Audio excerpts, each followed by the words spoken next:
Alors, le cours de ce soir, Bezrat Hashem, à la mémoire de Myriam Batrava et de ma grand-mère, Rivka Batrachmona, dont ça va être l'année samedi, si Dieu veut. Qu'Akadosh Baruch Hu les enveloppe dans le Gan Eden Mikedem, ou la Avdil, pour aller voir chez les de ma maman, Rivka Batrachmona, et ma sœur, Sarah Rachmona, Sarah Rachmona, Madeleine Batrivka, Bezrat Hashem. Et tous les malades d'Israël. Alors, avant de commencer le cours, je sais que quand on rentre dans le mois de Av, Chodesh Tov, déjà, puisque c'était Rosh Chodesh aujourd'hui, et lorsqu'on rentre dans le mois de Av, on réduit la joie. On l'enlève pas, on réduit la joie. Qui a? Non, alors, et il faut savoir que, donc on est ce soir le premier jour du mois de Av, puisque on a fait Rosh Chodesh aujourd'hui. Et c'est vrai qu'on doit diminuer la joie, mais on ne doit pas l'enlever. C'est interdit de ne pas être joyeux dans le judaïsme, même dans cette période difficile de la destruction du temple. Et avant de commencer, je voudrais vous annoncer une bonne nouvelle, Baruch Hashem, qui me tient à cœur. Baruch Hashem, vous savez que j'ai la chance de travailler dans un endroit qui diffuse la Torah et qui donne des Dvar Torah dans plusieurs langues. Et depuis cette semaine, Bezrat Hashem, on a eu le mérite et la chance d'avoir le livre Mesilot El HaNefesh qui est en hébreu, en français. Donc à partir de cette semaine, Bezrat Hashem, on aura toutes les semaines Mesilot en français, Baruch Hashem, donc ça me fait très plaisir. Et donc j'en ai amené quelques-uns pour vous ce soir. Oui, envoyé sur WhatsApp, mais là c'est en papier. Alors, avant de commencer le cours, on va pas faire un cours sur Tisha B'Av, on va pas faire un cours sur la destruction parce que on en a assez parlé, Baruch Hashem, et c'est vrai que c'est dur de toujours parler de destruction. Ce soir, je voudrais parler, avant de commencer le shiur, je voudrais qu'on rappelle les paroles d'un homme extraordinaire, d'un rave extraordinaire, d'un père aussi pour certains, qui nous a accompagnés dans notre judaïsme français, et qui justement parle de cette période. Et je voudrais voir avec vous, il y a un problème? Non, j'écoute pas, c'est comme ça, on dirait un perroquet. Les paroles de notre maître à tous, le rave Chaim Sitruk, Yosef Chaim Sitruk, Zichron Livracha. Ah, c'est les 11 mois du Rav de Marseille, Rav Mimoun. Rav Mimoun, Bezrat Hashem, que Akadosh Baruch Hu, 11 mois. eh ben, que son mérite nous protège, parce que c'est un grand sadique. Et il nous dit ici que, regardez les paroles du Rav Sitruk, Zichron Livracha. Et après, on verra une chose que beaucoup de gens se posent comme question. Qu'est-ce qu'on a le droit de faire et qu'est-ce qu'on a pas le droit de faire à partir de ce soir et la semaine de Tisha B'Av. D'accord? Au moins, comme ça, ce sera clair pour tout le monde. Il nous dit ici le Rav Sitruk, pour la plupart des gens, le jour du Tisha B'Av, ça commémore la destruction du Beth Amikdash, le premier et le deuxième. Et c'est depuis 1995 ans que le deuxième Beth Amikdash a été détruit. Donc ça fait presque 2000 ans qui sont passés, on l'a toujours pas reconstruit. Le temple, le premier temple de Jérusalem, il a été détruit par Babylone. Et le deuxième, il a été détruit par Rome. Premier par Nabucodonosor, Nebuchadnezzar. Deuxième par Titus. Et on sait que cette date fatidique du 9 Av, elle a bien sûr commémoré tous les drames du peuple d'Israël tout au long des générations. On a beaucoup d'exemples de faits qui se sont passés à travers le soir de Tisha B'Av. Par exemple, je vous la jette comme ça, la rafle du Veldiv, Tisha B'Av, la déclaration de la Première Guerre mondiale, Tisha B'Av, et j'en passe et des meilleurs. Il faut savoir que, à la base, cette destruction n'a pas commencé à l'époque du premier temple ni du deuxième temple. Cette destruction, elle a commencé, où ça? Dans le désert. Avec l'histoire des explorateurs, ces fameux explorateurs, 12 explorateurs qui ont été envoyés en terre d'Israël pour vérifier comment était la terre et qui sont revenus, qui ont calomnié la terre et qui ont fait pleurer tout le peuple. Et Dieu leur a dit, vous avez pleuré pour rien, vous pleurez pour quelque chose tout au long des générations. Et depuis plus de 2000 ans, plus de 3000 ans pratiquement bientôt, on paye la faute des explorateurs chaque année. Et étant donné qu'on n'a pas voulu la terre d'Israël, eh ben Dieu nous a rejetés de la terre d'Israël, puisque c'était ça la faute des explorateurs. Ils n'ont pas voulu la terre d'Israël, donc on a été en galoute. La galoute, faut bien être clair, la galoute c'est l'exil, c'est une punition. Faut bien le comprendre. C'est pas on est en galoute, alors on va à la synagogue et tout va bien. C'est vivre une punition. Et nous-mêmes en Eretz Israël, même si on a l'impression qu'on est déjà sur notre terre, on est encore en galoute, il faut bien le comprendre. Et il nous dit ici le Rav, le 9 du mois de Av, il est devenu le jour de malheur pour tout Israël. L'expulsion des Juifs d'Espagne, des Juifs d'Europe, l'Allemagne, l'Angleterre, la France et même l'Espagne. Au 12e, 13e, 14e et 15e siècle, toujours à la même période, Tisha B'Av. La Ralph du Veldiv, en 1942, soir de Tisha B'Av. Et c'est pour ça que il nous dit ici que les sages de notre temps, ils n'ont pas trouvé bon d'associer Yom HaShoah avec Tisha B'Av, pour pas que cette grande tristesse du peuple, ce génocide se rajoute aux souffrances de Tisha B'Av. Il faut bien être clair, la Shoah, ça concerne tout le monde. C'est pas parce qu'on l'a pas mélangé avec Tisha B'Av que ça ne concerne pas le monde religieux. La Shoah, ça concerne tout le monde, malheureusement. Parce que des non-religieux comme des religieux, ils ont été tués parce qu'ils étaient simplement juifs. Et pour rien d'autre. Il faut comprendre que c'est compliqué ce qui va se passer. On espère que, justement, on va pas avoir à jeûner dans cette fameuse journée de Tisha B'Av, mercredi soir prochain, qu'on va pas avoir à jeûner, que Dieu il va être miséricordieux envers nous, et qu'il va nous amener le Mashiach à la place. Mais de qui ça dépend que de nous. Et il te dit, regardez ce qu'il rapporte ici le Rav Sitruk. Il s'avère que dans les communautés françaises, une synagogue a pris feu accidentellement voilà quelques années à Paris. Et 7 sifrei Torah ont été brûlés.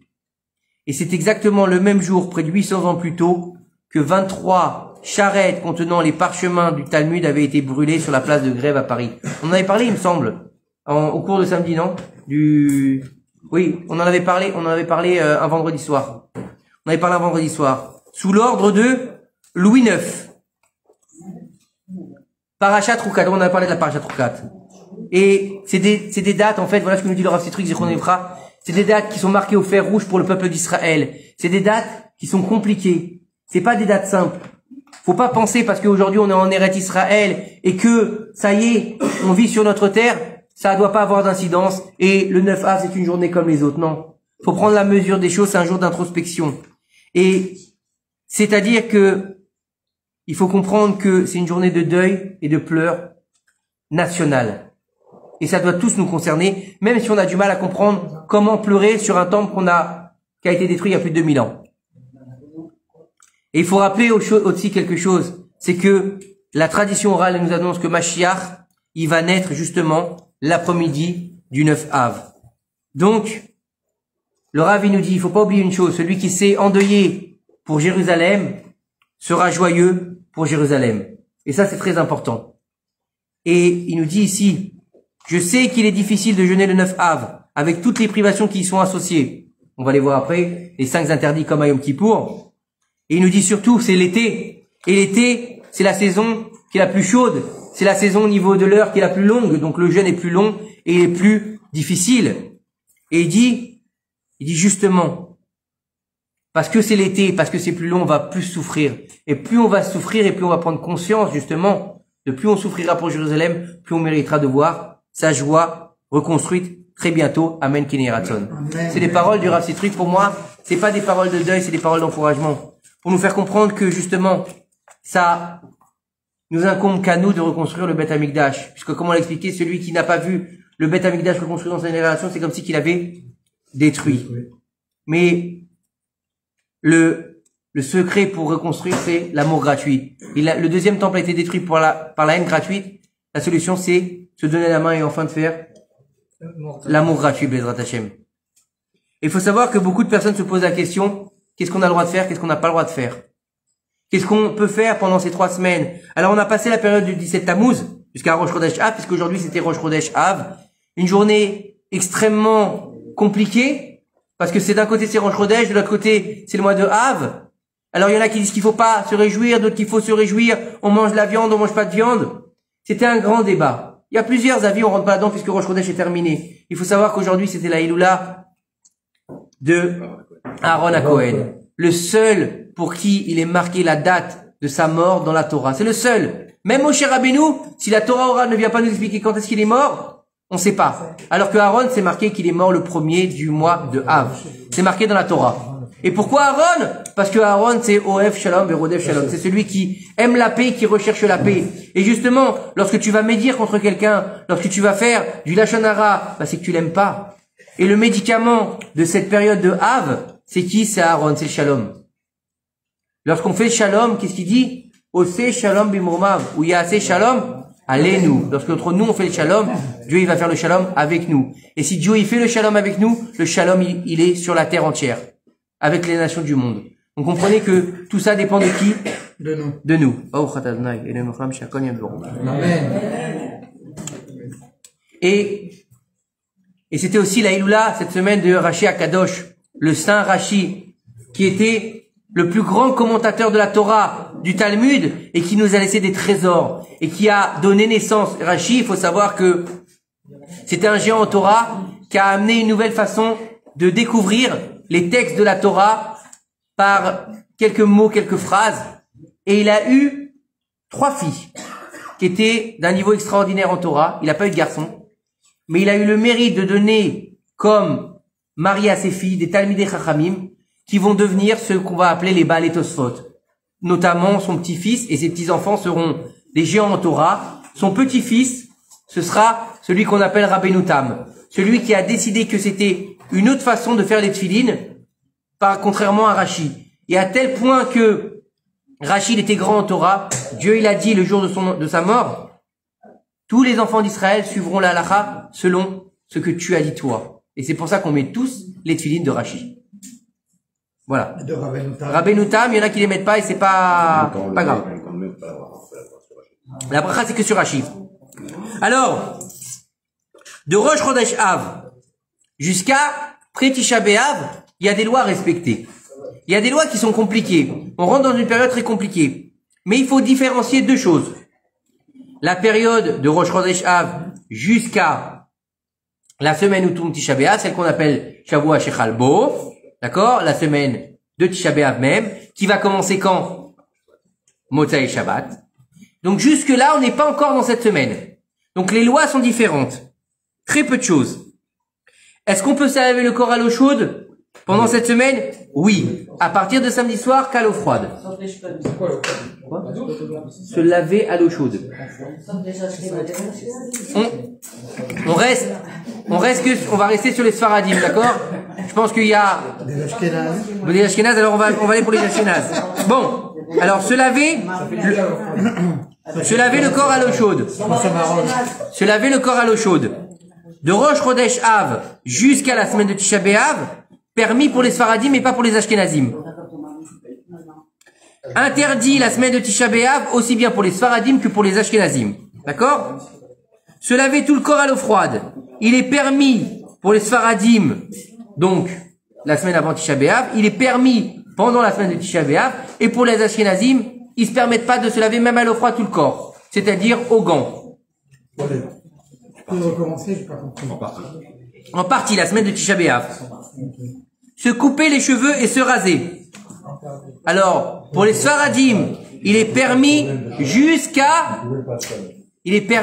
se raser, donc de Rosh Chodesh Av jusqu'à la semaine de Tisha B'Av. La semaine de Tisha B'Av, il sera interdit de se raser. Il est interdit pour les Ashkenazim.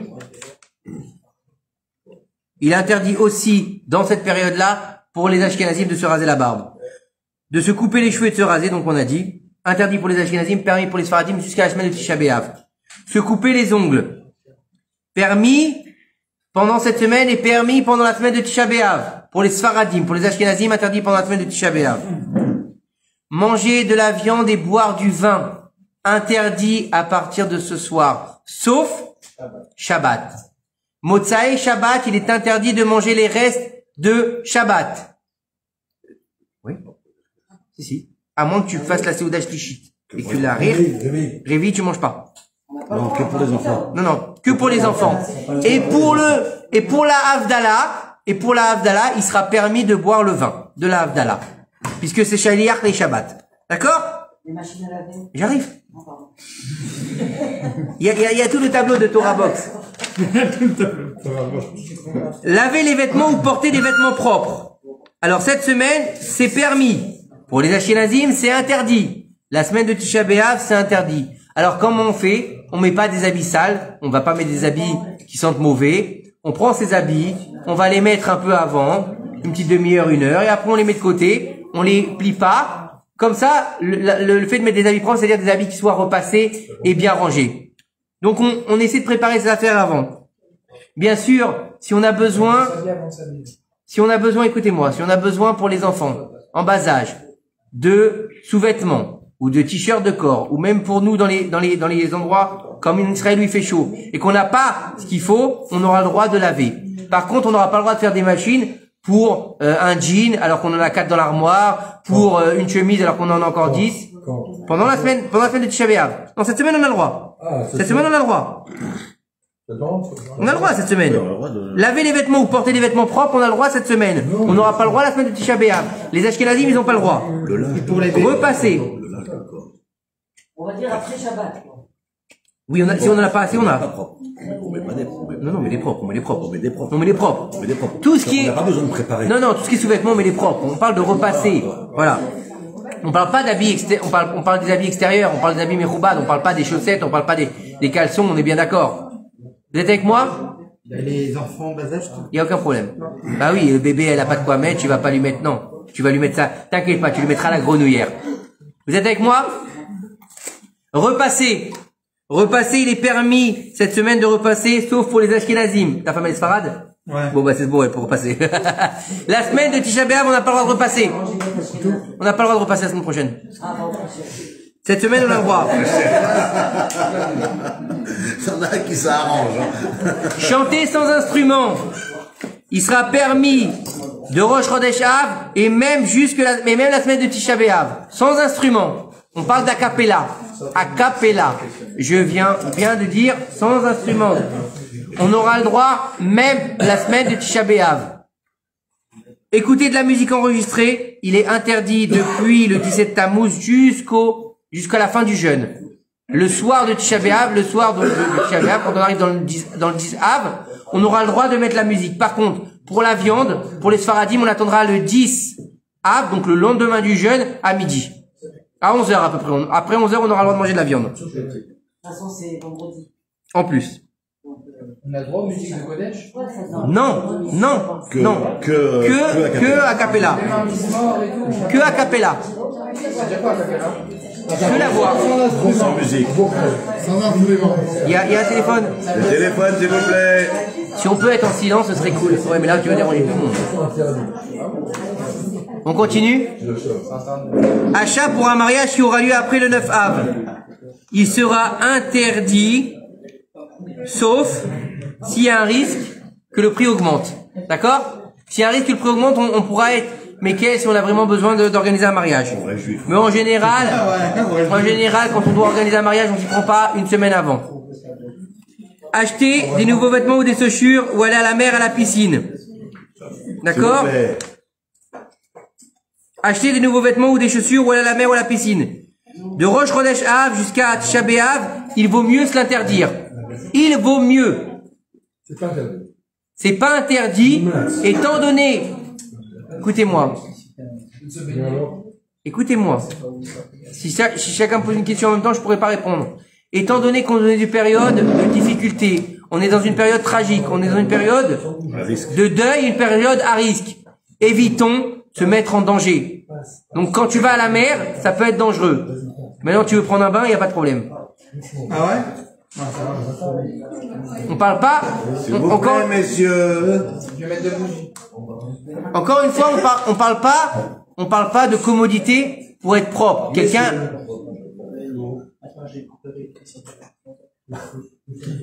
il a eu une grosse journée et qu'il a envie de se détendre dans un bain la semaine avant Tisha B'Av, il n'y a pas de problème. Mais quelqu'un qui va aller à la mer, vaut mieux l'éviter, surtout que c'est la période des méduses. D'accord? Donc, et puis il faut savoir, n'oubliez pas une chose, faut éviter de se mettre en danger pendant Tisha B'Av. C'est très important. Donc acheter des nouveaux vêtements et on est à la mer, et la semaine de Tisha B'Av, bien sûr, c'est totalement interdit. Porter un nouvel habit, il sera permis la semaine de Rosh Chodesh jusqu'à Tisha B'Av, mais vaut mieux se l'interdire. Vaut mieux se l'interdire, pour pas avoir à faire chéri à nous. Et la semaine de Tisha B'Av sera interdit, bien sûr, sauf le Shabbat. De quoi? De mettre un habit neuf.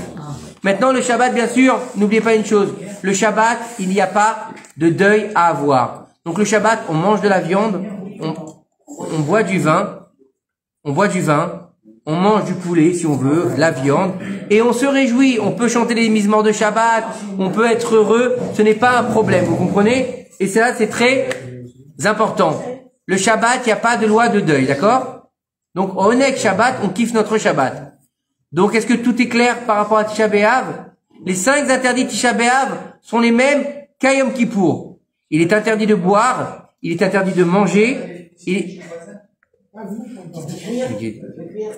est interdit de boire, de manger, de se laver, de porter des chaussures en cuir et d'avoir une intimité. Le jour du Tisha B'Av. Le jour du Tisha B'Av, c'est-à-dire depuis la veille, mercredi soir jusqu'à jeudi soir. Ça veut dire, il faut comprendre une chose, c'est que s'il y a un mikvé qui doit se passer le jour de Tisha B'Av, il est repoussé au lendemain.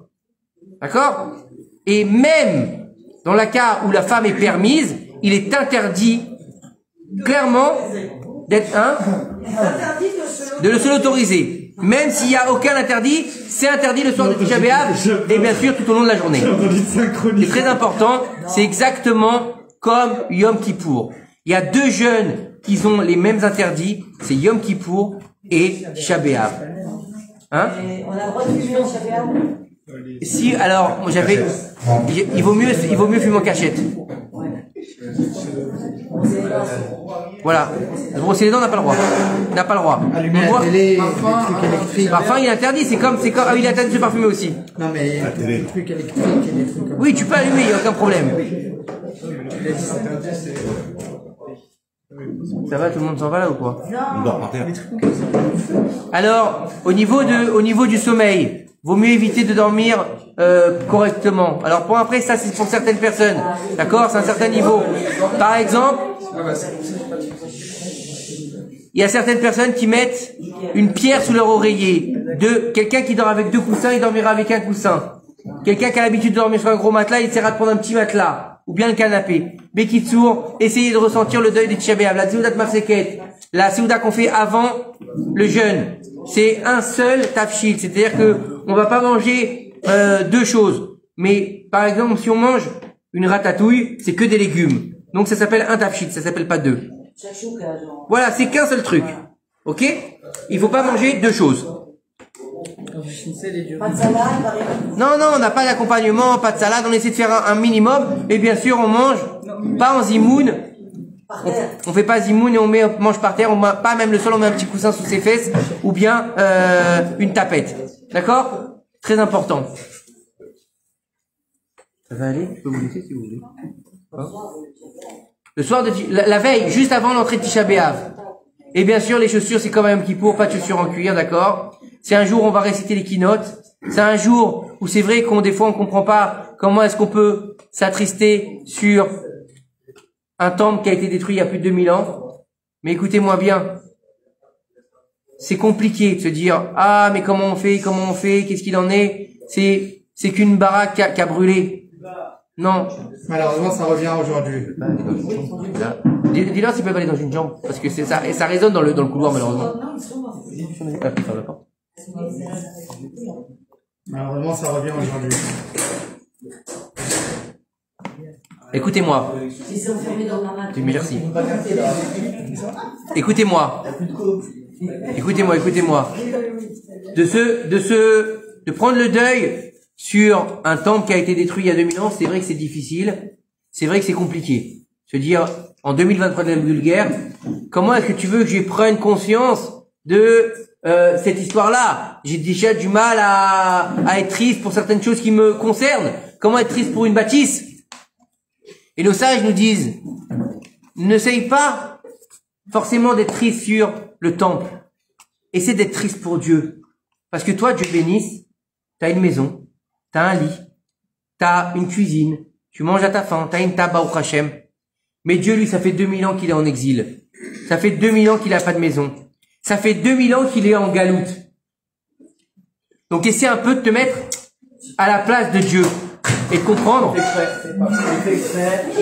C'était calculé en fait.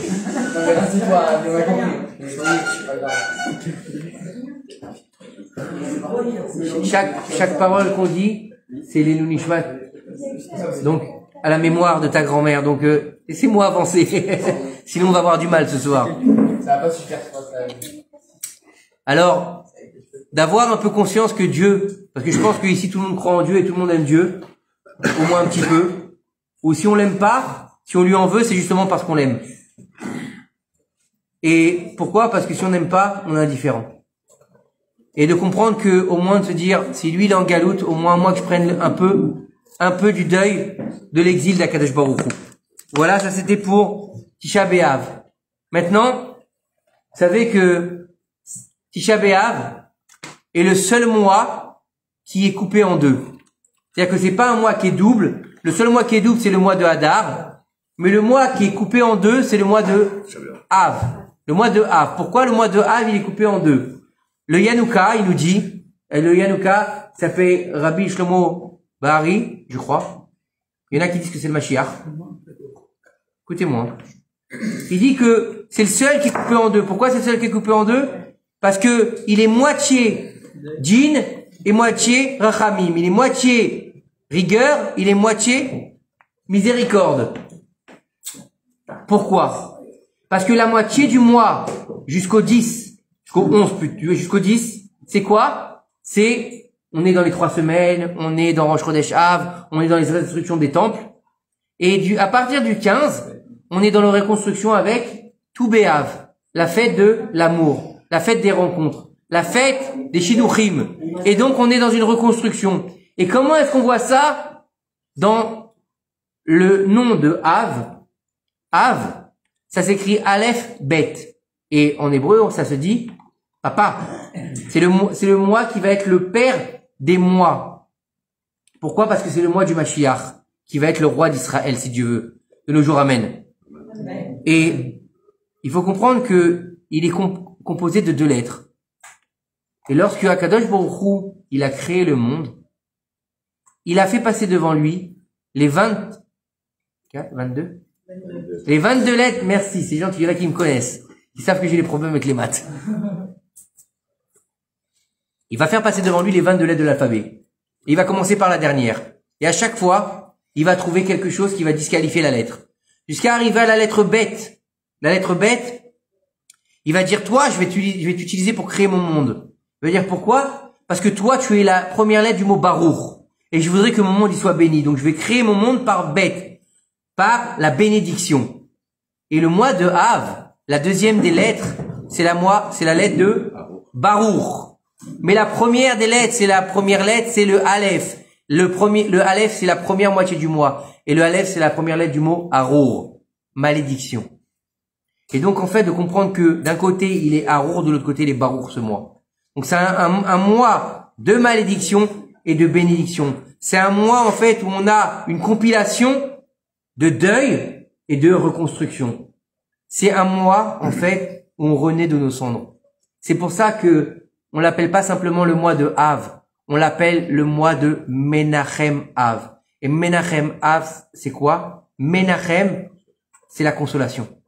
C'est la miséricorde. C'est le fait de se dire que c'est le mois où on va renaître de nos cendres et on va reconstruire le Beth Amikdash. Amen. C'est un mois où il faut espérer. C'est un mois où il faut se dire Atkan, stop. On a assez fait de bêtises, on a assez déliré, on a assez pris un rôle qui nous appartenait pas. Et malheureusement, le juif, sans faire d'accusation, il a cette tendance à vouloir jouer le rôle de quelqu'un d'autre. Mais on lui a dit, Akol kol Yaakov ve'ayadem yedei Esav, et les mains seront les mains de Esav, et la voix sera celle de Yaakov. Alors pourquoi est-ce que tu veux être Esav? Esav c'est Rome. Esav c'est Ishmaël, puisqu'ils se sont mélangés. Esav c'est nos ennemis. Pourquoi est-ce que tu veux ressembler à Esav? Pourquoi tu adoptes les us et coutumes des nations du monde, au lieu d'être fier de ce que tu es? Il y avait un post qui passait souvent sur Facebook. J'ai pas choisi d'être juif, j'ai eu la chance de l'être. C'est une grandeur d'être juif. Alors pourquoi est-ce qu'on veut ressembler à tout sauf à nous? Pourquoi est-ce qu'on se dit que c'est mieux de ressembler à un chanteur, à un acteur, à un influenceur, mais pas un rabbin? Tout le monde ne peut pas être rabbin. Et tout le monde ne doit pas être rabbin surtout. D'accord? Parce que sinon on aurait des problèmes pour se guérir, on aurait des problèmes pour construire des maisons, on aurait des problèmes pour plein de choses. Mais au moins de se dire que dans la nouvelle génération dans laquelle on vit, c'est que nos regards soient tournés vers des gens qui ont compté dans notre histoire. Des gens qui ont amené leur pierre à l'édifice, à la construction du peuple d'Israël. Des gens qui nous ont amené quelque chose en tant que juifs. Et pas simplement un basketteur ou un footballeur ou qu'est-ce qui nous a ramené dans notre construction? Rien.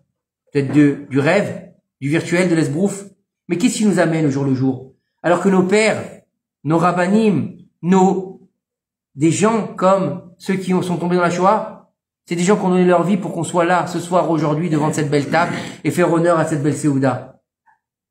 Parce que, vous savez, les gens qui sont partis à la Shoah, il y en a plein qui savaient même pas qu'ils étaient juifs. Mais vous savez qu'au moment de partir, qu'est-ce qu'ils ont fait? Le plus grand Kiddush Hashem. Et moi, j'adore raconter cette histoire-là. C'est une petite parenthèse. Il y avait un grand rave qui avait été déporté dans un camp. Je l'ai déjà raconté plusieurs fois. Il avait été déporté dans un camp. Et lui, on l'avait mis au four. Il devait déblayer les fours après, la crémation. Et un jour, il y a une femme qui est venue, hystérique, et elle lui a dit, « Rav, j'ai besoin d'un couteau. Donnez-moi un couteau, c'est urgent. » Alors le Rav, il la regarde, il lui dit, « Quoi ?» Parce que lui, il avait un couteau pour couper le bois, justement, pour alimenter les fours. Il lui dit, « Mais ma fille, je t'en prie. » Il avait encore sa tête, grâce à Dieu. « Qu'est-ce que tu veux faire ?» Et ça ne suffit pas ce qui se passe autour de nous.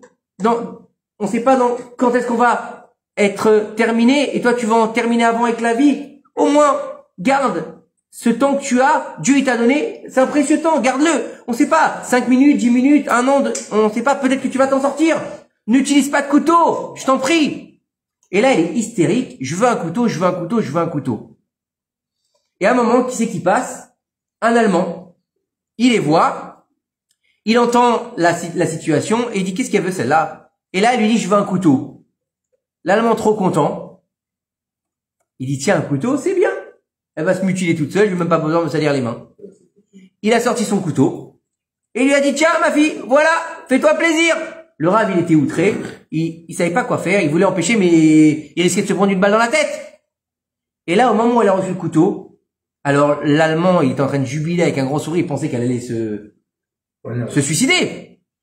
Et là, elle a ouvert son manteau, elle a sorti un bébé, elle l'a posé par terre, et elle a fait Al Mitzvat Mila, et elle lui a elle-même fait la circoncision devant l'Allemand. Quelques heures plus tard, le Rav, il les a sortis de la chambre à gaz. Mais regardez cette force qu'ils avaient. Regardez cette force qu'ils avaient. Et nous, on prend pas 5 minutes pour être des juifs, pour faire honneur à Kadosh Baruch Hu dans cette période où on doit faire notre introspection et de comprendre qu'il est temps de reprendre notre rôle en tant que juifs et pas en tant que nation du monde. Ils savent très bien faire ce qu'ils ont à faire. Nous, il est peut-être temps qu'on fasse ce qu'on a à faire. Et ça concerne pas les religieux. Ça nous concerne tous. Ça concerne les jeunes, les moins jeunes, les hommes et les femmes. Et je vous fais pas la morale, chas v'shalom, parce que je me parle à moi aussi, hein. J'ai plein de défauts, il y a plein de choses que je fais pas. Mais si on est ensemble, assis à cette table, c'est pour partager ensemble un message. Et le message de Tisha B'Av qui arrive, je pense que c'est ça. Si on veut enfin vivre le messianisme, comme on dit, le Mashiach, c'est pas en se collant un sticker dans le dos ou en agitant un drapeau. C'est en mettant en place des faits et des actes. Maintenant, pour ce qui est de la suite du cours, c'est dur, c'est embêtant, je sais, hein. La vérité dérange. Il y avait une série qui disait la vérité est ailleurs. Je crois que c'était comme ça, dans X-Files, non? Tu vois, moi non plus, j'ai jamais regardé cette série, j'ai jamais regardé ça. Alors écoutez bien, mais on va quand même parler d'autre chose ce soir. On a parlé du 9 Av. On va prendre un peu de temps pour parler de la fin des temps. La fin des temps, Acharit Hayamim. Et la fin des temps chez nous, c'est pas l'apocalypse. Je vais quand même bien arrêter parce que tout à l'heure, c'est s'ils veulent aller dehors parce que j'arrive pas. Ils parlent depuis tout à l'heure et moi je... S'il vous plaît, s'il vous plaît. Il y a plus très longtemps, on écoute un chiour. Merci. Alors, faut savoir que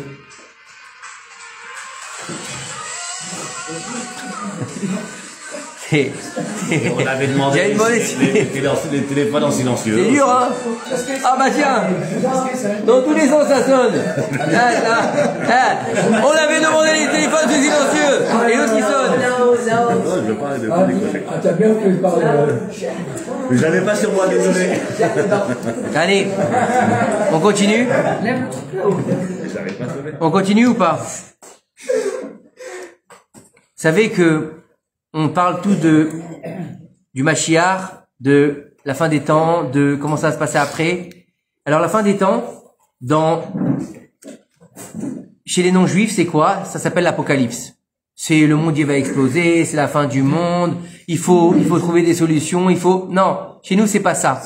Il n'y a pas d'apocalypse, le monde il va pas exploser, on va pas se transformer en ver de terre, on va reprendre l'évolution en étant des singes et des lézards. Non, ça c'est bon pour nos voisins, pas pour nous. La fin des temps, ça s'appelle Acharit Hayamim. Et on va voir ensemble qu'est-ce qu'il nous dit ici dans le Midrash. La fin des temps, c'est quoi? Et le Rav, il nous dit ici, à la fin des temps, lorsqu'il va arriver le temps du Mashiach, Hachem, il va le dévoiler devant les enfants d'Israël. Et ça, c'est une prophétie. C'est une prophétie qui a été donnée il y a il y a plus de 2000 ans, à un prophète qui s'appelait Daniel. Est-ce que vous avez entendu parler de Daniel? Ouais, il est là. Le prophète Daniel. Je vous jure que c'est pas moi qui l'ai dit. Qui a été un prophète qui a reçu beaucoup de prophéties sur la fin des temps. Et il lui a dit justement, avant de lui expliquer ce qui allait passer à la fin des temps, il lui a dit, sache que, au moment de la fin des temps, il y aura un grand problème dans le peuple d'Israël. Va se lever dans le peuple d'Israël des faux messies. Des faux Mashiach qui vont se prendre pour le Mashiach, ou des faux rabbins qui vont se prendre pour des grands rabbins et qui vont amener le peuple à sa perte. Et il faudra être très vigilant pour ne pas tomber dans le fait de les croire qu'ils sont le Mashiach. Il y a quelques années à Ashdod, il y a un homme qui s'est levé, qui était commercial, il a décidé qu'il était Mashiach. C'est un type comme ça. À Ashdod, un francophone en plus. À Jérusalem, quand vous allez au Kotel, souvent vous avez des types qui sont déguisés, qui ont des djellabas et qui ont une arme dans la main, qui se prennent pour Mashiach. Ça s'appelle le syndrome de Jérusalem. C'est pas pour ça qu'ils sont le Mashiach. C'est juste des gens un peu égarés qui sont tombés un peu sur la tête. Là, les nous, ils sont malades dans le nez. Il nous dit ici, lorsque le Mashiach il va arriver, écoutez bien, il va demander au peuple de monter à Yerushalayim, la Ira Kodesh, et d'un bout à l'autre de la terre, ils vont monter à Jérusalem. Et il nous dit ici, écoutez bien, seulement ceux qui se sont endeuillés sur la destruction du temple et de Eretz Israël, parce qu'il faut savoir que vous voyez Eretz Israël, il y a des routes, il y a des transports en commun, il y a des maisons, il y a des buildings, il y a de l'agriculture, il y a tout Baruch Hashem en Eretz Israël aujourd'hui. Depuis qu'on est revenu sur notre terre à 75 ans, on manque de rien. Mais avant ça, il y avait rien qui poussait en Eretz Israël. Lorsque c'était les Arabes qui étaient en majorité ici, il y avait rien qui poussait. Il y avait que des dattes, du nana et un autre truc. C'est tout. Ils avaient beau planter des tomates, ça poussait pas. Ils avaient beau planter des ananas, ça poussait pas. Rien. La terre, elle donnait rien. Elle ne donnait rien. Et depuis qu'on est revenu, Baruch Hashem, il y a tout, mais faut bien savoir que Jérusalem, il a été labouré. Il restait rien de Jérusalem. Et Israël a été renommé par Rome. Et elle est devenue la Palestine. Donc il n'y avait plus rien chez nous. Et aujourd'hui, on a tout reconstruit. Et il te dit ici, celui qui s'affligera sur la le Khurban du Beth Amikdash, il méritera d'entendre la voix du Mashiach pour l'appeler à venir, où ça? À Jérusalem, et pour voir sa reconstruction.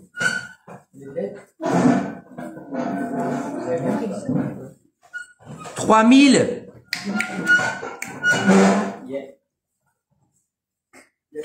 tours. Les toilettes. 3. Écoutez bien. 3000 tours seront construites à Jérusalem. Il y aura plusieurs grandes maisons qui seront reconstruites, des espèces d'immeubles entiers qui seront faits avec dans toute la ville de Jérusalem, qui seront reconstruits avec des pierres précieuses et des pierres lumineuses.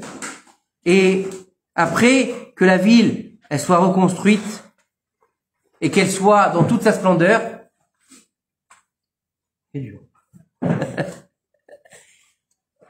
Le roi Mashiach, il viendra reposant sur 2 nuages et 2 anges seront à côté de lui, un à droite, un à gauche, et ils attendront qu'il puisse parler pour demander sa volonté. Comprenez bien ce que je suis en train de vous dire. Ça, c'est que dans les films qu'on voit ça. Un mec sur 2 nuages, ou dans les dessins animés peut-être, un mec sur 2 nuages avec 2 anges à côté de lui. Mais ça s'appelle de la réalité. C'est ce qu'on va vivre. Mais il faut y croire. Si tu crois pas, on te dit, si tu crois pas à la résurrection des morts, comment est-ce que tu veux revenir après? Faut croire à tout ça. Rien n'est impossible pour Dieu. Vous savez, je sais pas si vous avez déjà fait cette expérience, pour comprendre un petit peu la résurrection des morts. Comment est-ce qu'un mort qui est dans sa tombe, il va se relever? Ça nous paraît un peu improbable, même délire. C'est des zombies, quoi. Non, c'est pas des zombies. Non. Alors, moi j'avais entendu cette belle explication qui disait, je sais plus c'est quel rave qui disait ça, mais il expliquait en fait comment est-ce qu'on peut un peu comprendre la résurrection des morts. Il disait, est-ce que vous connaissez comment ça s'appelle, la petite comment on appelle ça, l'expérience, la petite expérience du haricot. Vous la connaissez celle-là ou pas? Tu prends un haricot, tu vas le mettre dans le coton, tu vas mettre de l'eau, et puis à un moment donné, il va pousser. Mais avant de pousser, il va pourrir totalement. Il va pourrir totalement, donc il va mourir, et une fois qu'il est mort, il va renaître. C'est ça la résurrection des morts. C'est rien d'autre. Vous avez compris? Et donc, le malach, il a dit à Daniel, écoutez bien parce que ça nous concerne. Même après que viendra le Mashiach, il y aura des temps très difficiles pour le peuple d'Israël. Il va y avoir une grande guerre entre les peuples et le Ham Israël, jusqu'à qu'il arrive le moment où le peuple d'Israël, il va devoir régner sur sa terre, sur toutes les nations du monde. Ça ne veut pas dire qu'il va détruire tout le monde. Ça veut dire qu'il va être celui qui va gouverner le monde. Et il nous dit ici que il y aura une phrase qu'on dira, et il y aura une phrase qu'on va devoir crier très fort pour réussir à combattre nos ennemis, pour enfin comprendre où est notre place. Et cette phrase-là, elle s'appelle Shema Israël, Hashem Elokeinu, Hashem Echad. Et vous savez, malheureusement, c'est ce qu'on doit dire tous les jours, 2 fois par jour. Mais aujourd'hui, vous savez qui est-ce qu'il dit à notre place? Non? Les Arabes. Eh oui. Allah Akbar. Tu sais ce que ça veut dire Allah Akbar? Dieu est grand. Et qu'est-ce que c'est Shema Israël? Écoute Israël. La suite. Écoute la suite, c'est quoi? Dieu est le nôtre, Dieu est seul. Éteint. Donc c'est le plus grand. C'est le patron. Ça veut dire ça, Allah Akbar? Ben si. Ça veut dire qu'en fait, le Hol Malchut Shamayim, celui qu'on doit avoir, le fait de divulguer la grandeur d'Akadosh Baruch Hu, c'est ça qu'on doit faire. Et c'est pour ça que c'est eux qui nous le disent. C'est pour ça que c'est eux qui nous le disent, parce que en fait, dans chaque exil, notre ennemi nous a donné les clés de notre délivrance. Et dans la dernière exil, le 5e exil, 4 exils, il y a eu, premier, Babel, Nebuchadnezzar, première destruction du Beth Amikdash 1. Envoie-lui un texto.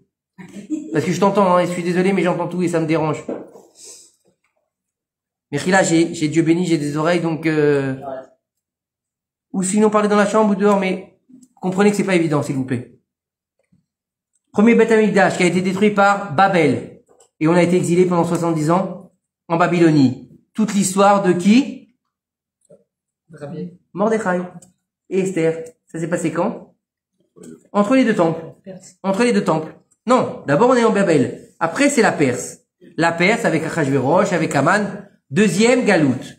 Troisième Galoute. Deuxième Beth Amikdash Hasheni. Il n'est pas encore détruit. Non, avant ça. La Grèce. Yavan. Yavan, le temple n'est pas détruit. Le temple ne sera pas détruit avec la Grèce. Le temple sera souillé. On enlève l'impureté. La pureté, pardon. On enlève la pureté du temple, mais on ne détruit pas le temple. On garde le temple en tant que maison d'idolâtrie. Comment ils ont enlevé la pureté, alors? Là, ils ont enlevé la pureté? Comment? Ben, ils ont souillé tout. Souillé? Ils ont sali, ils ont détruit, ils ont touché, ils ont rentré des bêtes, ils ont rentré de la débauche, tout ça. Et c'était en Grèce? Non, c'était en Israël. Non, mais tu dis, c'était pendant le royaume de la Grèce. Le royaume de la Grèce. D'accord? Il y a eu plusieurs grandes nations. Il y a eu plusieurs très grands un des très grands conquérants, ça a été Nabucodonosor. Ensuite, on a eu aussi Achashverosh. Achashverosh sur 127 provinces, il régnait. D'accord? En la Grèce, on a eu Alexandre le Grand. T'as entendu parler d'Alexandre le Grand? T'as pas vu le film? Je connais. Voilà, Alexandre le Grand. C'est pas lui qui a été méchant, lui il était très gentil avec nous. Après, c'est parti en cacahuète. Et le dernier des exils, c'est l'exil de Rome. Le dernier qu'on est encore dedans.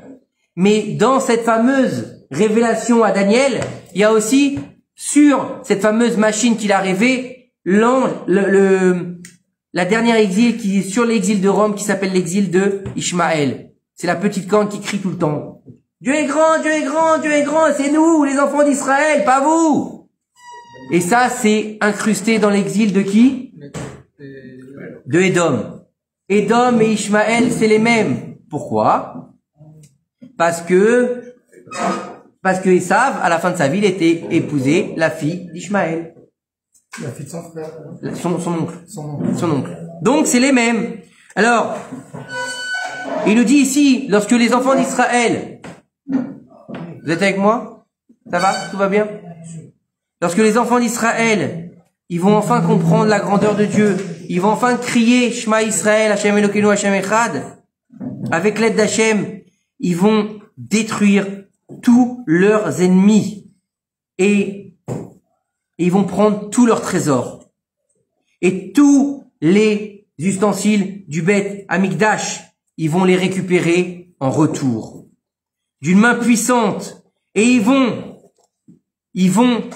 rabaisser Rome, le dernier exil qui a volé les trésors du Beth Amikdash que vous voyez sur l'arche de Titus à Rome.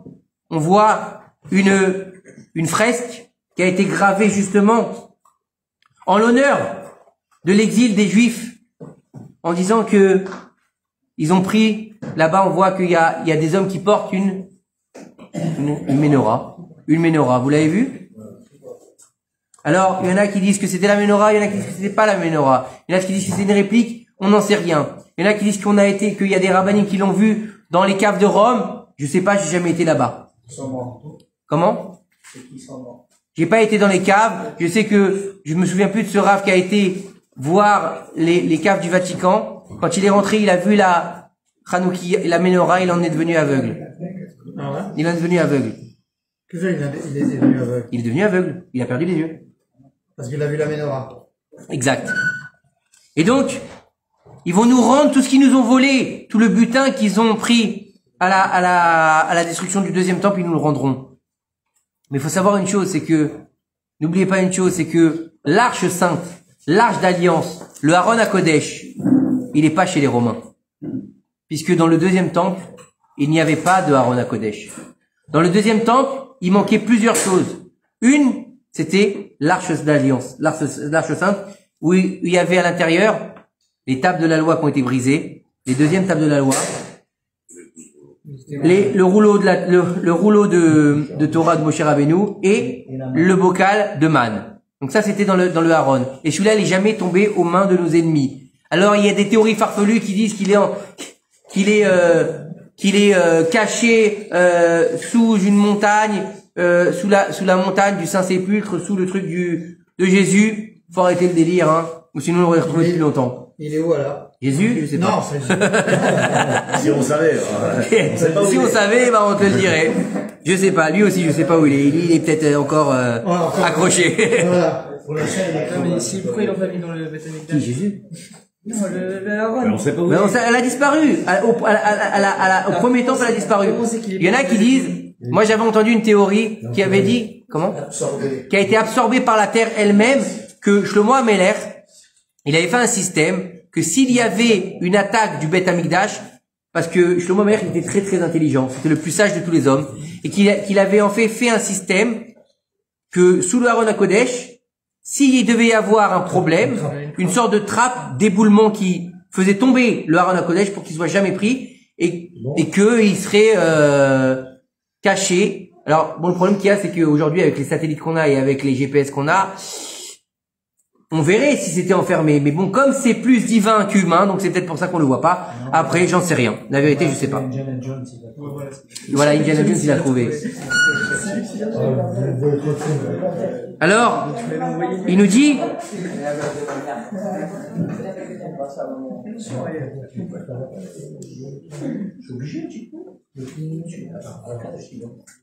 écoutez bien ce qu'il nous dit ici.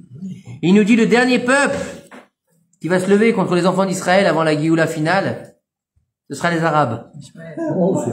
Arabes. Regarde. C'est marqué ou pas? Arabe. La nuit. Non, c'est pas Erev. C'est pas la nuit. Ah non, c'est marqué ici. Amé Arav. Il faut savoir que il y a une différence. Faut savoir, j'avais entendu ce cours. Il y a une différence entre les musulmans et les arabes. Ah oui, bien sûr. C'est pas la même chose. Et que le Inyan de la base, c'est une religion que les arabes, les musulmans d'aujourd'hui ne sont pas des arabes. Non. Sont pas des arabes. Aujourd'hui, on les appelle des arabes. Mais que les arabes à la base, Les Arabes sont musulmans. non, que les arabes, les Arabes sont musulmans. écoutez bien, que les arabes à la base, Ah, les Arabes c'était pas chrétiens, du tout, les Arabes écoutez musulmans. bien, c'est pas du tout une religion, c'était une tribu qui était des brigands. Bah oui. Voilà. D'où le cliché, voilà. Arrêtez les racistes, on va nous dire après. C'est écrit. Voilà. Et il nous dit ici, ce seront les derniers qui lutteront. Les Hébreux. Oui. Ce seront les derniers qui lutteront contre les Hébreux avant la Géoula. Avant la fin des temps.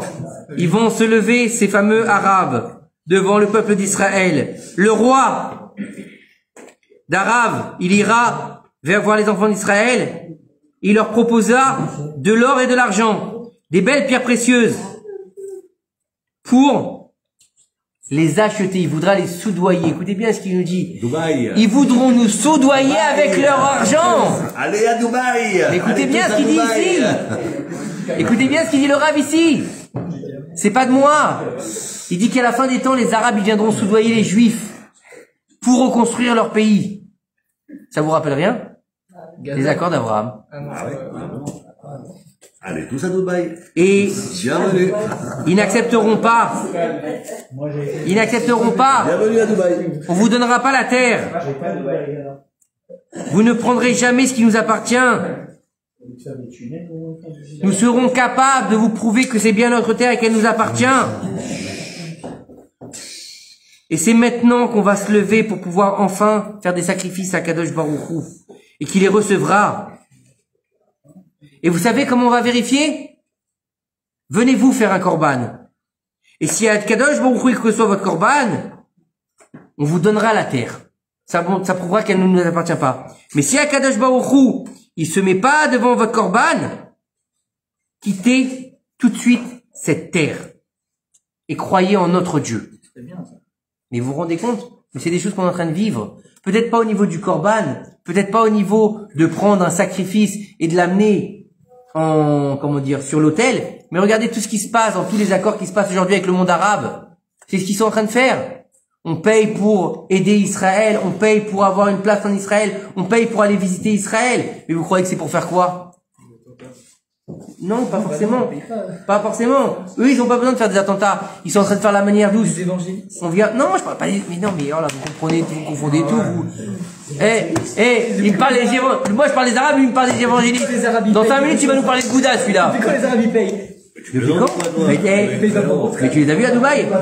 Mais ils restent chez eux. Écoutez bien, ils essaient de nous acheter. Ils nous achètent avec leur argent. Oui, ils ont pas, écoutez bien. Oui, ils ont pas réussi avec les attentats. Maintenant, ils essayent avec leur argent. Moi, j'ai failli. T'as failli? Avec, Avec un arabe? non, avec Dubaï. Ah bah écoute. Écoutez bien. J'ai failli acheter une maison. Ouais. Mais tout l'Israël, il travaille à Dubaï. C'est comment ils te font des propositions. Écoutez bien ce qui s'est passé. Qu'est-ce qui s'est passé au moment où ils ont fait ce fameux korban? Le Satan, il s'est levé devant Akadosh Baruch Hu et lui a rappelé toutes leurs fautes. Toutes leurs fautes. Et Hachem, il n'a pas pris le korban. Du ciel, il est tombé un feu sur le korban des Arabes. Et ils ont dit, vous voyez bien que nous sommes le peuple qui a été choisi par Akadosh Baruch Hu et pas vous pour être le peuple élu. Mais alors ça, c'est pas ce qu'on est en train de vivre. C'est pas ce qu'on raconte ici ce soir. C'est d'autres korbanes, c'est d'autres façons de dire les choses. Mais l'histoire, elle est là et on est en train de la vivre. Vous vous rendez pas compte? Je sais pas, pour moi, c'est ce que je suis en train de lire. Pour moi, c'est ce qu'on est en train de vivre. C'est clair comme de l'eau de roche. Les religieux, c'est la gangrène. Et les pneus Israël, ils vont avoir honte. Les religieux, c'est la gangrène du pays. Et ils leur diront, bien qu'il s'est passé ce qui s'est passé, on ne quittera pas notre Dieu. Il nous est préférable de mourir plutôt que de perdre notre foi sainte. Et ils vont se quitter, ils vont aller, les Arabes, ils vont aller. Non, ils vont aller en désert de Moab. Moab, je sais pas où c'est aujourd'hui. Et non, pardon, c'est pas les Arabes qui vont partir, c'est les Bnei Israël qui vont partir. Et là-bas, il y avait le bride de mort. Pendant 45 ans, ils vont aller dans le désert. Et tous ces jours, ils seront dans une profonde, théom, un abîme. Ils seront dans un abîme total. Et le dernier jour, écoutez bien, c'est les choses qui nous concernent. On nous dit, vous savez, le Rav Israël Abergel, Shlita, il a dit que, non, le Rav Israël, il est vivant. Le Rav Israël, il a donné un cours, et il a dit que lorsque le Mashiach, justement, le Mashiach qui va arriver, pendant 45 jours, il se cachera. Et pourquoi il se cachera? Parce qu'il devra aller chercher sa neshama du Mashiach. C'est-à-dire que quand il va naître avec la neshama du Mashiach, encore, on va dire, en formation, et qu'il va aller chercher cette neshama totale pour avoir cette neshama du peuple d'Israël. C'est-à-dire qu'il va venir avec une neshama particulière, il va devoir aller chercher une neshama globale. Et ça va durer 40 jours. Et ça retrace exactement ce qu'il est en train de nous dire ici. 45 jours, 40 jours. Et on n'est pas à 5 jours près, hein. Voilà, 40 jours hors taxe. Et regardez bien ce qu'il nous dit ici. Et le dernier jour, il va arriver devant eux, il va se dévoiler devant eux, Eliyahu Hanavi, et il va leur dire, c'est maintenant la Géoula. Et maintenant, vous allez voir les signes et les merveilles.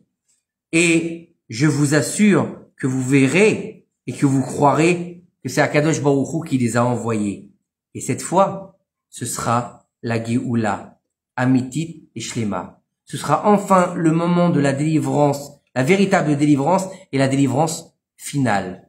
Nos sages nous disent écoutez bien, que la première Géoula et la dernière Géoula, elles se ressembleront. Et la première Géoula, parle fort, Dieu bénisse toi. Vous entendez pas peut-être. Là, écoutez bien. La première Géoula, ça a été la Géoula qu'on a vécue à la sortie d'Égypte par Moshe Rabbeinu. Et on nous dit que la première Géoula, elle sera la dernière Géoula aussi. Mais que, écoutez bien, que la grandeur de la Géoula, la première qu'on raconte tous les années, quand à Pessah, qu'on voit que c'était des miracles extraordinaires. Le fleuve qui se change en eau, les grenouilles, les poux, la mort des premiers-nés, la sortie d'Égypte, l'ouverture de la mer, c'est des miracles exceptionnels. La manne dans le désert, dans 5 minutes, c'est moi qui tombe.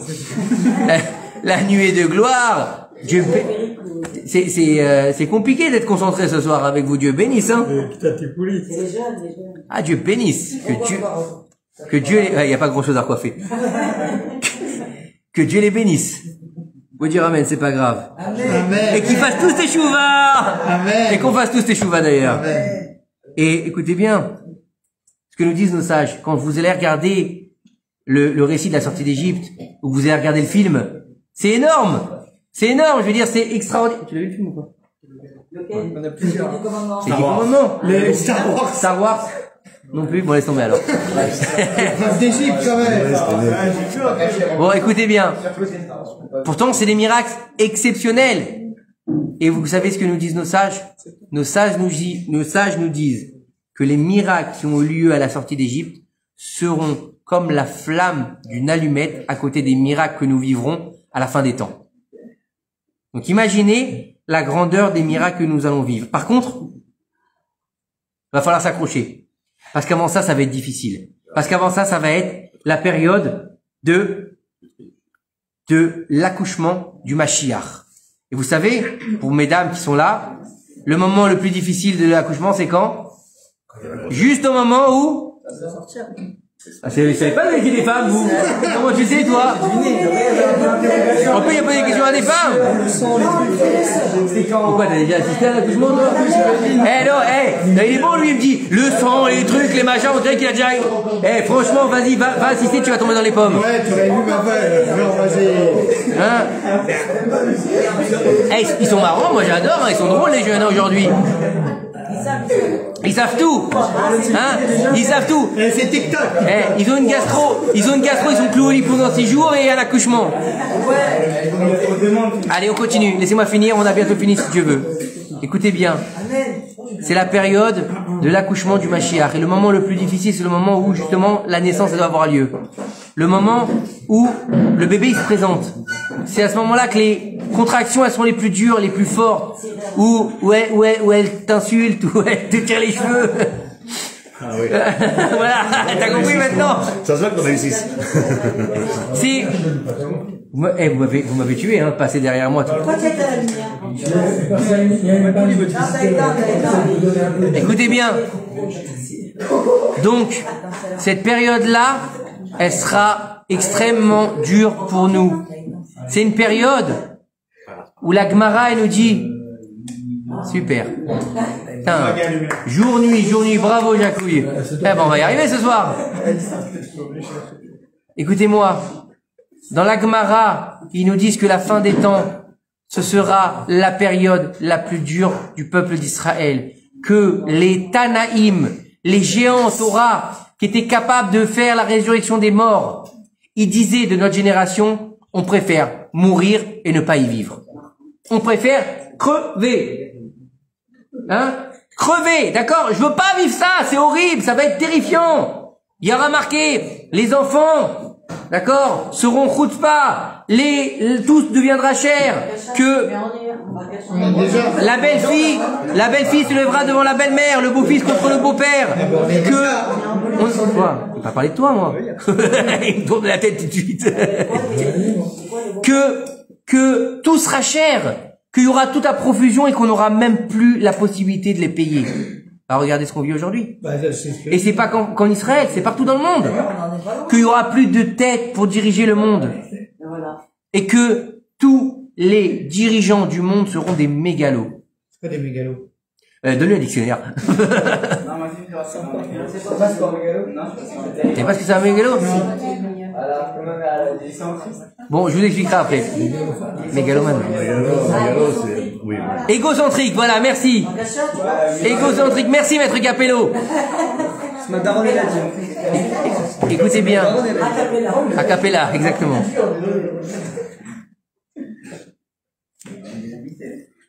C'est mouvementé ce soir. Non, non, il mange que du pain, lui, il est en prison. Il se prépare. Écoutez bien. Le seul moyen de résister à cette période trouble dans laquelle on vit.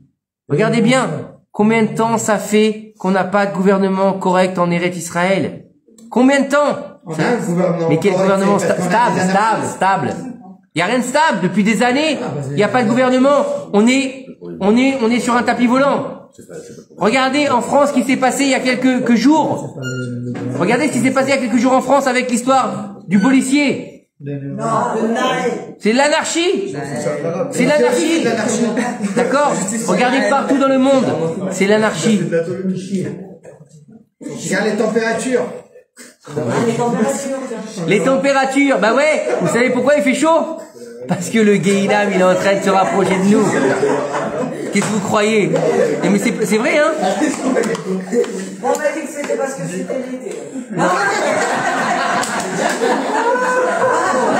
Écoutez bien.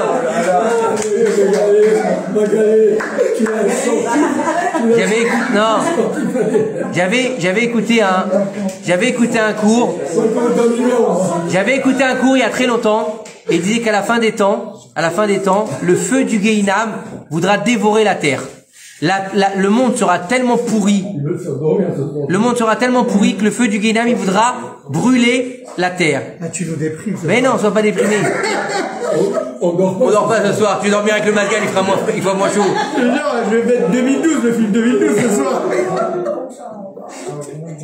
Pour réussir à passer cette période qui est compliquée, c'est difficile. D'accord? Regardez bien, tous les rabbinim ils te le disent. T'as pas fini une galère, tu rentres dans une autre galère. D'accord? Soit c'est Shalom Bayit, soit c'est l'oseille, soit c'est les enfants, soit c'est... Lo Allélu. Lo Allélu, on n'a pas le temps de se relever, qu'on a déjà encore des problèmes. On va être tué ce soir. On va être tué ce soir. La seule solution, le retour à Sion, exactement. Le retour à Sion, c'est pas une chanson. C'est un slogan. C'est pas un slogan, justement. C'est pas un slogan, non. C'est un slogan, c'est le talir. Le vrai retour, pas le sionisme. Quand tu le dis souvent et depuis longtemps, bah soit tu le fais. Le vrai retour à Sion, c'est-à-dire que, non, de revenir en Israël, aux sources, non, de revenir en Israël, Sion. C'est mon père, Sion. Il n'y a pas d'électricité dans toute la marina. Et qu'est-ce que tu veux que je fasse? Et ben mes enfants ils sont dans le noir aussi. Les pauvres, ils vont rendre dingue. Avant-hier, on était aussi dans le noir à Ashdod. Elle a bougé ta femme? Bon, vous voulez pas me laisser finir ce soir? Allez, laissez-le finir, s'il vous plaît. Et justement, il fait chaud alors. Comme ça, je vous donne un bon dessert comme vous Oh, c'est gentil. Soyez sages. On va laisser ça. Je voudrais réussir à finir, s'il vous plaît, à la fin des temps.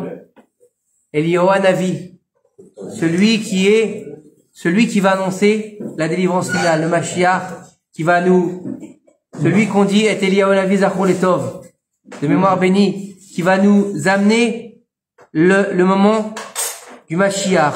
Il faut savoir que, comme on a été délivré à l'époque de l'Égypte par Moshe et Aaron, à la fin des temps, on sera délivré par Eliyahu et Mashiach, Aleph et Mem. C'est exactement les mêmes lettres. C'est toujours un recommencement. Comme on a été délivré entre les deux exils par Esther et Mordechai. Les mêmes. Ça fait la mère. Le père. Am, ben oui, parce qu'il faut toujours une mère et un père. Et la mère, c'est la Shrina qui est en exil. Donc il faut faire revenir la mère à la maison. C'est ça le truc, parce que sans maman, La maison, elle tient pas. T'as remarqué cette soirée? Mais tué ce soir, hein. Mais tué ce soir, hein. Ah, elle est bonne, celle-là. Tu l'as remarqué cette semaine.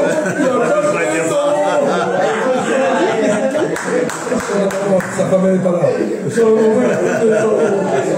Ils ont été lavés, ils ont été nettoyés, ils ont bouffé, ils ont même le lait a été repassé. Et ils sont même dans le noir. Ils sont même dans le noir. Regarde l'autre, il est pas bien, il est en train de transpirer. Donc, le Rav, il est parti, il n'y a pas de Kanievski, hein, non? Le Rav Kanievski disait, Zichrono Livracha, le Rav Kanievski qui était une tête exceptionnelle, il disait que la seule solution, si on veut réussir à passer ce passage des douleurs de l'enfantement du Mashiach à l'enfantement du Mashiach, deux choses. Limud Torah et Chesed. Bien sûr, la Emouna, c'est la base d'avoir la foi. Parce que si tu crois pas, tu veux croire en quoi? Si tu crois pas que le Mashiach, il existe, pourquoi tu veux être délivré? Si tu crois pas à la résurrection des morts, comment tu veux te relever? Si tu crois pas que Dieu, il fait tout, qu'est-ce que tu veux faire? Donc, de comprendre que Chesed et Limud Torah. Limud Torah, c'est pas aller t'asseoir dans une yeshiva et de devenir un rabbin, ou de devenir un kolelman, ou de... Tu me fais de la peine, tu es dur, tu prends des olives. Si t'en prie, prends des olives. Et tu manges son pain sec depuis tout à l'heure. Hein? Hey, donnez-lui un pain à manger au pauvre gosse. Tiens, mets pas honte, Et écoutez bien, Limud Torah, ça peut se faire très simplement. Aujourd'hui, en 2023 de l'ère vulgaire, avec un smartphone, en allant à un cours de Torah, en prenant un livre, en français si on ne sait pas lire l'hébreu. Et des fois, on n'a même pas besoin de prendre un livre, des fois c'est des feuillets qui sont distribués gratuitement, t'as même pas besoin de payer pour étudier la Torah. Alors, arrêtons les excuses et te dire, oh, j'ai pas le temps, oh, je peux pas, oh, je suis fatigué, oh, t'as pas 2 minutes? T'as pas 5 minutes dans ta journée? T'as pas le temps de fumer ta clope? Bah, pendant que tu fumes ta clope, tu sais quoi? Au lieu de raconter des bêtises, écoute un cours de 5 minutes. Pendant que tu fumes ta clope. Tu fumes pas? C'est sûr que t'as 5 minutes dans ta journée. Utilise-le. 5 minutes. On ne demande pas d'étudier pendant 20 heures. Étudie et chesed. Chesed, fais du bien aux autres. Fais du bien à ton prochain. Et chesed, c'est pas forcément lui donner de la thune. C'est pas forcément de lui faire des courbettes ou d'aller lui faire des honneurs. Non. Lui dire un gentil mot. Lui faire un sourire. Lui dire bonjour dans l'ascenseur. D'accord? L'écouter simplement. L'écouter, t'as ton pote qui enracera. Il est pas bien. Il est déprimé. Ben, va lui remonter le moral. Il y a ta copine qui est dans une situation difficile. Eh ben, va au moins l'aider à lui donner des conseils ou lui avoir juste une épaule pour où mettre la tête, c'est tout. Et c'est comme ça qu'on arrivera à faire venir le Mashiach. Mais notre mission aujourd'hui, notre mission, et qui est difficile aujourd'hui, très difficile pour chacun de nous, c'est de sortir de notre cœur notre animosité envers notre prochain. C'est notre cœur, notre animosité envers notre prochain. On a le droit de pas avoir la rancœur. On a le droit de pas forcément avoir des atomes crochus avec tout le monde. On a le droit de pas être sur la même longueur d'onde avec tout le monde. On a le droit d'avoir des affinités avec certaines personnes et moins avec d'autres. C'est pas un problème. T'as le droit. Quoi affirmatif? Qui parle? Il parle à quelqu'un? Il parle à quelqu'un? Je crois que tu parles à quelqu'un, j'ai entendu affirmatif. Ah! Même quand tu parles à ta femme, j'ai entendu affirmatif, j'en sais rien, moi. J'ai entendu affirmatif, dans 5 minutes. Oui, patron. Mon colonel. Alors, je n'ai pas de questions. Tu peux poser des questions, moi. Eh, c'est dur ce soir. C'est sa coupe à lui. C'est Barbie. Ah, j'ai compris qu'il t'es fait comme Ken, d'accord. Il fait Ken. Ken, elle est où Barbie? Je vais réussir à... Je vais réussir. Bah, j'essaie de vouloir. Est-ce que je peux conclure, s'il vous plaît? Bah, sinon, il n'y a pas de... Parce que sinon, il n'y a pas de dessert, hein. Elle a dit, il n'y a pas de dessert. Écoutez bien. Je sais plus ce que je voulais dire avec eux. Ah oui. Mais le plus important dans tout ça, c'est de chasser la haine de notre cœur, la haine envers notre prochain. Et vous savez pourquoi? Parce que Dieu, il aime chacun de nous. Et lorsque on aime un juif, on aime Dieu. Et lorsque Dieu, il voit qu'on aime nos frères, il nous aime en retour. Et s'il nous aime en retour, il peut être miséricordieux envers nous et nous délivrer. Donc c'est ça le tikkun, la réparation de la destruction du deuxième temple. Bien comprendre que le premier temple, il a été détruit pour la débauche, l'idolâtrie, le meurtre. Après 70 ans, ils sont revenus parce qu'ils ont réparé ces 3 fautes extrêmement graves. Nous, ça fait 2000 ans qu'on est en exil et qu'on n'a pas reconstruit le temple parce qu'on n'a pas su tenir notre langue. Il serait peut-être temps de comprendre, de tenir sa langue, de tenir son clavier aussi parce que Facebook, Insta et TikTok font des ravages. Donc évitez les réseaux, évitez la calomnie, évitez le lashon hara et surtout évitons de réitérer la faute des explorateurs qui ont déclenché cette destruction. Ils ont détruit le peuple d'Israël par leur langue, par leur bouche, par leurs mauvaises paroles. Donc que par notre bouche, on puisse reconstruire le Beth Amikdash, Bimera Bemenu. Amen.